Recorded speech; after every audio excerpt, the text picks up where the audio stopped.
হ্যাঁ হ্যালো মা, তুমি আমাকে এক্ষুনি এখান থেকে নিয়ে যাও। আমি এই লোকটার সাথে আর 1 মিনিটও এখানে থাকতে পারবো না। আরে মা, কাঁদিস না তুই, আমি এক্ষুনি আনতে যাচ্ছি তোকে। আমি প্রথমে জামাইয়ের সঙ্গে একটু কথা বলতে চাই। হ্যালো, নমস্তে শাশুমা। আরে জামাই, কি হয়ে গেল? আরে মা, গোল্ডের নেকলেস চাইছি। আপনি তো জানেন গোল্ডের দাম কীরকম, কি করে দেবো বলুন তো? আরে তো আমি 1 লাখ টাকা পাঠাচ্ছি। দেখো বাবা, এখানেও আমি ছেলে বৌমা নিয়ে ঘর করি, একটু সুখে শান্তিতে থাকতে দাও, ওকে ওখানেই রেখে দাও। না মা, আর হবে না। আরে তো কি হয়েছে, আমি 2 লাখ টাকা দিচ্ছি, কিন্তু ওই আপদটাকে এখানে এনো না, ওখানেই রাখো। না মা, আর হবে না। দিন দিন ওর যে ডিমান্ড বাড়ছে। আরে জামাই, তাহলে আমি 5 লাখ দিচ্ছি।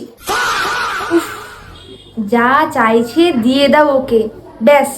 কিন্তু ওকে এখানে পাঠিও না। सबके सब चोर है साले। ঠিক আছে, ঠিক আছে মা। আর আপনার কথাই কোনোদিন অমান্য করেছি? যা চাইছে কিনে দিচ্ছি, আর কি করবো বলুন? হ্যাঁ, এই না হলে জামাই আমার। দাও বাবা, এবার একটু ওর সঙ্গে কথা বলিয়ে দাও। এই নাও, মায়ের সাথে কথা বলো। হ্যাঁ মা। জামাই, আমার মেয়ের যেন কিছুতে কম না থাকে, অনেক আদর যত্নে মানুষ করেছি ওকে।